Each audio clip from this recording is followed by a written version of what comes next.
नमस्कार दोस्तों, कैसे हो आप लोग। आपका इस चैनल में बहुत बहुत स्वागत है। दोस्तों आज मैं आपको बताने वाला हूं रिज्यूमे कैसे बनाएं। एक फ्रेशर जो कैंडिडेट होता है उसको रिज्यूमे किस तरह से बनाना चाहिए, और एक जो 1-2 साल का एक्सपीरियंस होता है, 3 साल का एक्सपीरियंस होता है, उसको रिज्यूमे कैसा बनाना चाहिए। यहां पर मैं वर्ड फाइल में यानी एमएस वर्ड में आपको बना के दिखाऊंगा, और साथ ही जो मैं ये 2 रिज्यूमे बना रहा हूं इसका लिंक मैं डिस्क्रिप्शन बॉक्स में दे दूंगा। आप वहां से डाउनलोड कर लीजिएगा और थोड़ा बहुत अपना नाम चेंज करके इस रिज्यूमे को यूज कर सकते हैं। बहुत ही ज्यादा अट्रैक्टिव रिज्यूमे है, और रिज्यूमे में क्या क्या चीजें ध्यान में रखनी चाहिए, क्या क्या मिस्टेक नहीं करनी चाहिए, क्या क्या चीजें आपको ऐड करनी चाहिए, और रिज्यूमे बनाते वक्त आपका माइंडसेट कैसा होना चाहिए, इस वीडियो में आप पूरी तरह से सीख पाएंगे।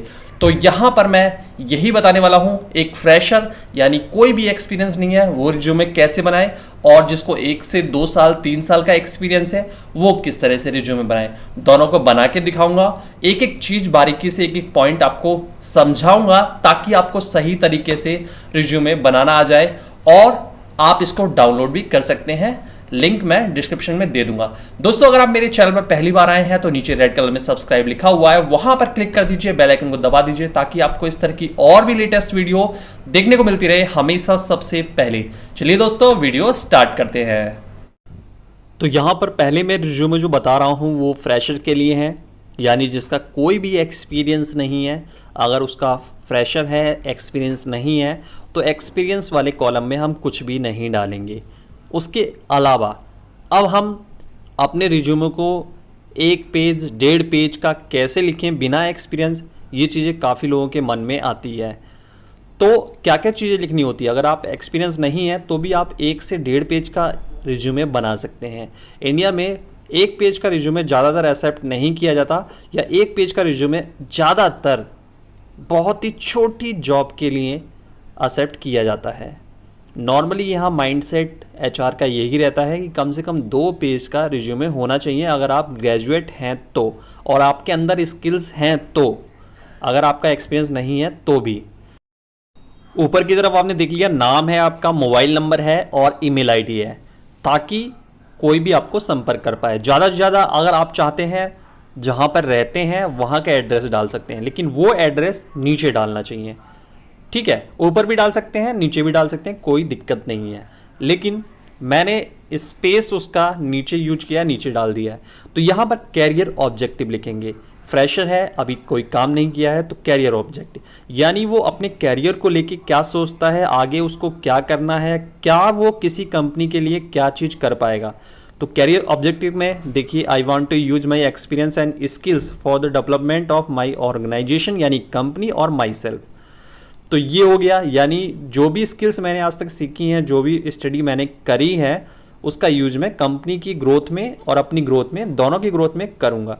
ये देखिए पर्सनल डिटेल, सबसे नीचे की तरफ मैंने पर्सनल प्रोफाइल कर दिया है, जहाँ पर डेट ऑफ बर्थ है, लैंग्वेज कौन कौन सी आती है, ड्राइविंग लाइसेंस है, बाइक है, मार्केटिंग सेल्स फील्ड में अगर आप जा रहे हैं तो आपको ये ज़रूर लिखना चाहिए। इससे आपका जो रिज्यूमे है वो काफ़ी ज़्यादा पॉजिटिव हो जाएगा।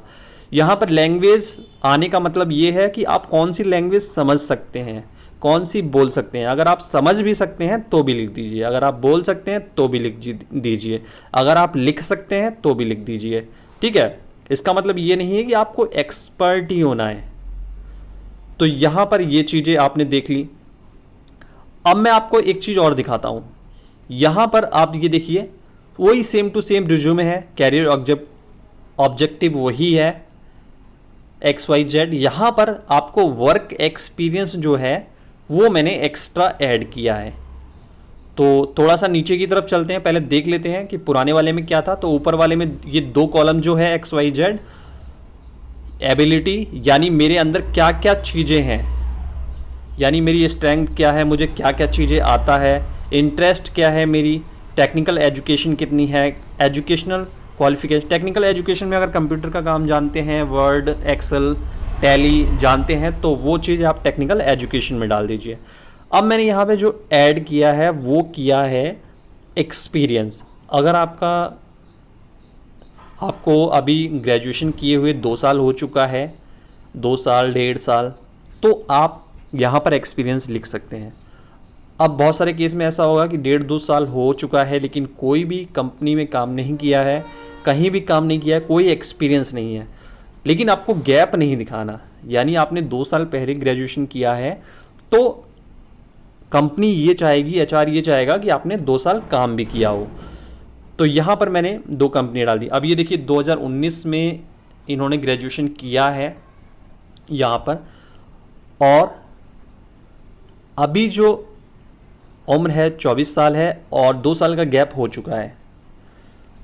तो यहाँ पर वर्क एक्सपीरियंस में 2 साल में हम 2 कंपनी डालेंगे।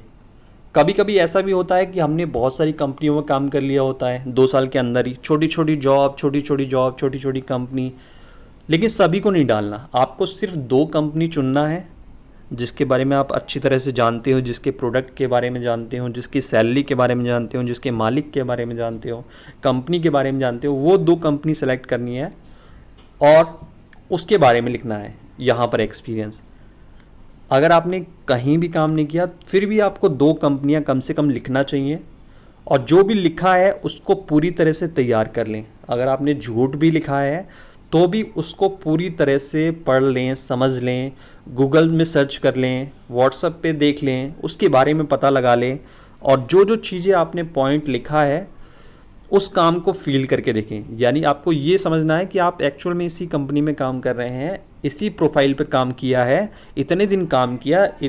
डेट हमेशा याद रखिए, एचआर हमेशा आपसे डेट को लेके कंफ्यूज कर देगा कि आपने किस मंथ में ज्वाइन किया था, किस मंथ में छोड़ा था, इस तरह की बहुत सारी चीज़ें। इसीलिए रिज्यूमे में जो भी चीज़ें लिखें उसको रट लें, उसको घोल के पी लें। यानी आपको पता होना चाहिए किस लाइन में क्या चीज़ लिखा है और क्यों लिखा है।